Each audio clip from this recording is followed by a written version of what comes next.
Welcome to the land of 1,000 hills, our beautiful country. We hope you've taken the time to look around, to meet some people, and if you haven't, perhaps later on you'll be able to do that.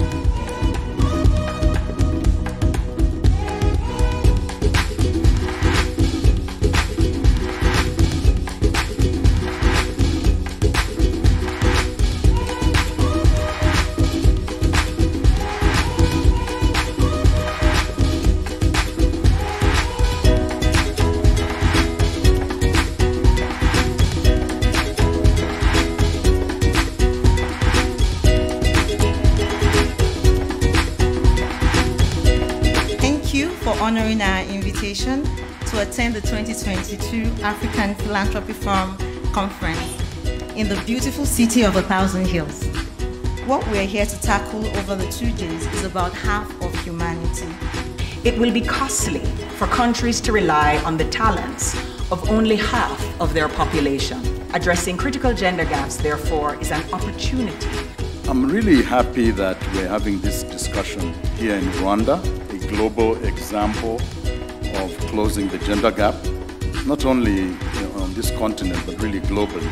We are each other's keepers, and the structures and spaces that we create to incubate and resource sustainable work will transform our continent and its people. 142 years. That's the length of time it will take to reach gender parity in Africa at this current pace.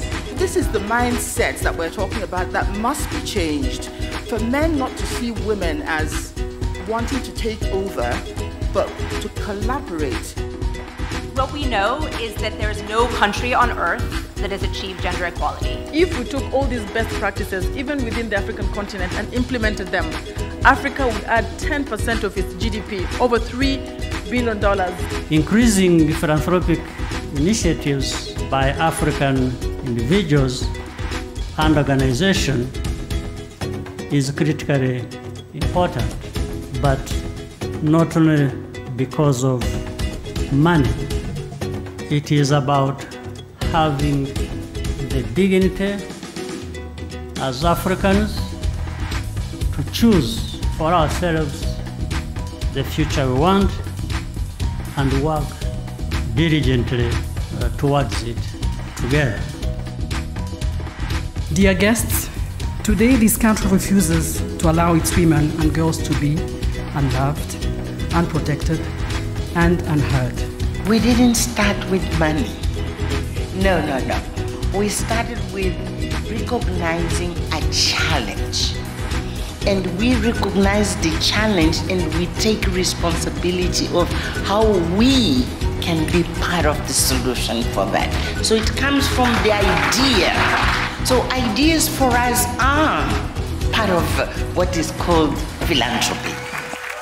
There is a trend that worries me a bit, where funding seems to be going to the popular organizations, and we leave out small, impactful organizations that are really doing the awesome work on the ground.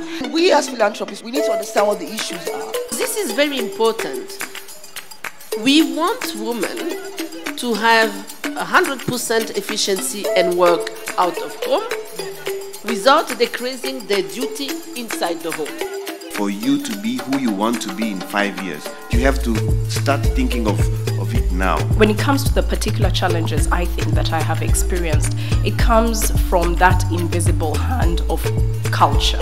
You are expected that as a woman in a career, you have to play a role that's not just about, advancing your career, but making sure that your family is intact, your family is well taken care of. I wish for you an Africa where education is not only a right, but a basic need that you don't have to afford.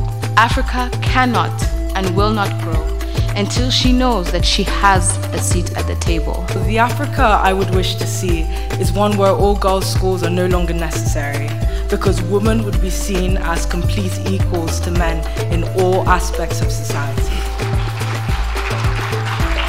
We have come to the end of the 2020 APF conference, which was aptly themed African Philanthropists Closing the Gender Gap.